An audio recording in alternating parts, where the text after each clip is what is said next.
Bab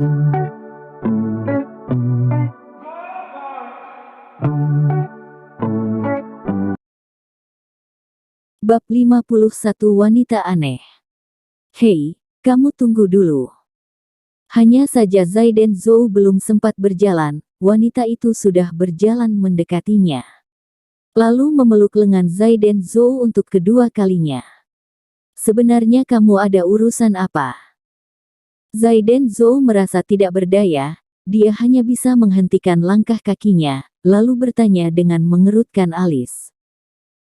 Mengenai wanita di depannya ini, Zaiden Zhou sungguh tidak merasa tertarik sama sekali. Karena wanita ini belum tumbuh dewasa sama sekali, dia masih seperti anak kecil, dan dia merias wajahnya dengan make up yang tebal, membuat Zaiden Zhou tidak ingin melihatnya lagi. Hihihi, pria tampan, aku lihat kamu sendirian, bagaimana kalau aku menjadi teman wanitamu? Tenang saja, aku tidak ada niat jahat. Wanita itu mengeluarkan 3 jari, lalu berkata dengan berjanji seperti itu. Selesai berbicara, dia mengedipkan mata kepada Zaiden Zhou, dengan tingkah yang diminta kasihani orang. Maaf Nona, aku masih ada urusan. Jika kamu sungguh ingin mencari teman lelaki, di sini ada banyak orang, mereka memakai pakaian yang lebih bagus dariku, dan juga mengendarai mobil yang lebih bagus dariku, kamu bisa mencari mereka. Zaiden Zhou sambil berbicara, sambil melepaskan tangan wanita itu dari lengannya. Sekali ini, tidak menunggu wanita itu mengejarnya, Zaiden Zhou segera pergi dan memasuki klub. Hail Xie sudah menyewa tempat ini, Zaiden Zhou mengikuti alamat yang dia kirimkan, lalu segera pergi mencarinya. Aku sudah datang. Zaiden Zhou mendorong pintu lalu masuk, dan melihat Hail Xie sudah menunggu dia dari lama. Hanya saja, setelah dia duduk, mereka berdua langsung terdiam. Apakah kamu sudah memikirkannya baik-baik? Kemudian, Zaiden Zhou mulai berbicara terlebih dahulu. Akhir-akhir ini dia dan Hail Xie ada satu masalah, yakni mengenai hubungan dirinya dengan Charina Sen. Dan Hail Xie juga mengatakan dia membutuhkan waktu 3 hari untuk memikirkannya. Setelah dihitung dengan teliti, waktu 3 hari sudah berlalu sejak lama. Sedangkan Hail Xie hari ini mencarinya, pasti untuk membicarakan hal ini. Sedangkan Hail Xie tidak menjawabnya, dia hanya mengangkat kepala, dan melihat Zaiden Zhou dengan tatapan yang kacau. Zaiden Zhou, sebenarnya apa yang kamu sembunyikan dariku? Hail Xie bertanya dengan suara kecil, suaranya dipenuhi dengan rasa letih. Dalam beberapa hari ini, setelah dia kembali ke rumahnya, dia berusaha mengingat memori saat bersama Zaiden Zhou. Akhirnya dia menyadari, bahwa di antara dia dan Zaiden Zhou tidak ada memori apapun.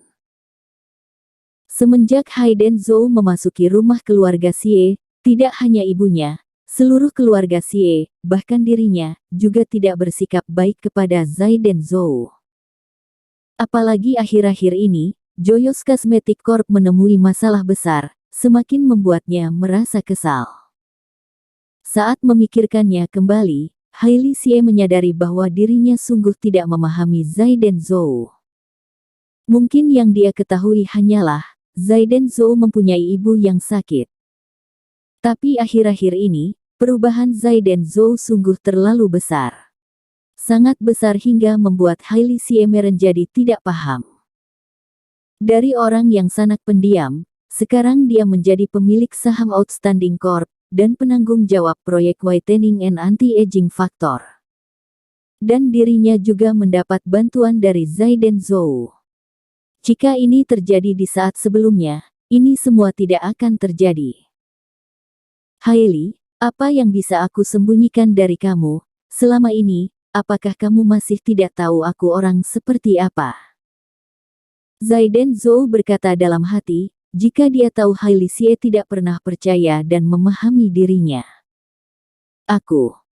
Hail Xie sedang ingin berbicara, tapi tiba-tiba pintu ruangan itu terbuka. Akhirnya aku menemukan kamu, kenapa kamu berlari begitu cepat, hampir saja membuatku kehilangan dirimu. Wanita itu mendorong pintu dan masuk, lalu melihat Zai dan Zhou, dan matanya menjadi terang. Dia segera tersenyum dan berlari ke arah Zai dan Zhou, lalu memeluk lengannya. Saat ini, ruangan itu menjadi sunyi. Hailey Xie melihat Zai dan Zhou dengan tidak percaya, kemudian dia melihat wanita itu, tatapannya dipenuhi dengan kekecewaan. Sedangkan Zai dan Zhou merasa sangat sakit kepala, dia segera melepas tangan wanita itu. Cukup sudah, aku sama sekali tidak mengenalmu, kenapa kamu terus menggangguku? Aku ingin menjadi teman wanitamu, apakah kamu bukan datang untuk mengikuti acara ulang tahun? Wanita itu terus memeluk Zai dan Zhou, walaupun dia berusaha melepaskannya, tapi selalu tidak bisa. Dan perkataan wanita Ni membuat Zai dan Zhou semakin bingung.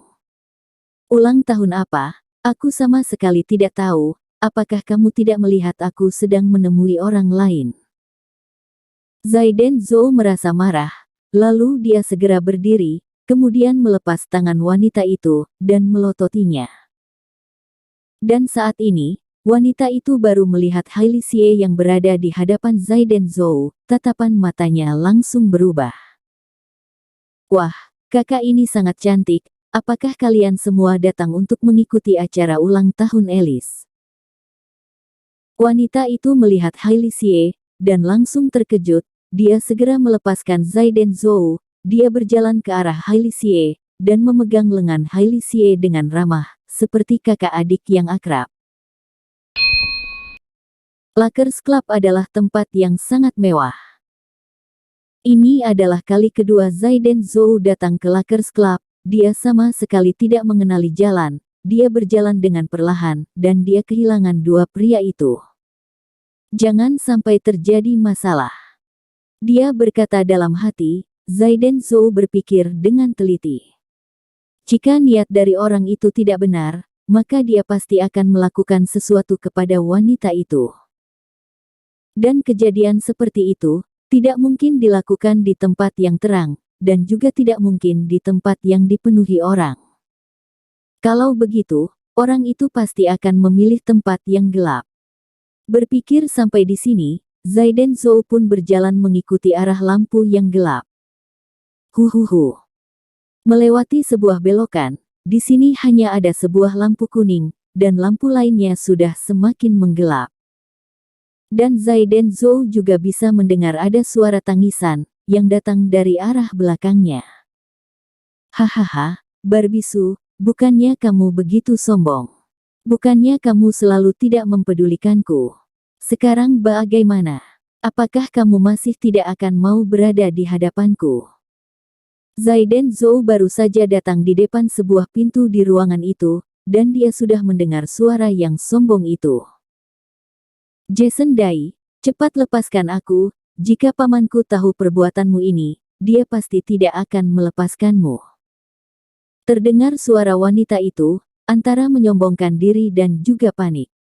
Wanita manapun yang dibawa ke tempat seperti ini oleh beberapa pria, pasti akan merasa panik. Apalagi, kelihatannya Barbisu ini bukanlah orang dengan identitas biasa, dia pasti tidak pernah melewati hal seperti ini. Zai dan Zhou terus mengamati mereka, dari pembicaraan merak, dia sudah bisa menebak kemungkinannya. Tapi selanjutnya, ada satu kebingungan di hati Zai dan Zhou. Apakah dia harus pergi mengurusnya?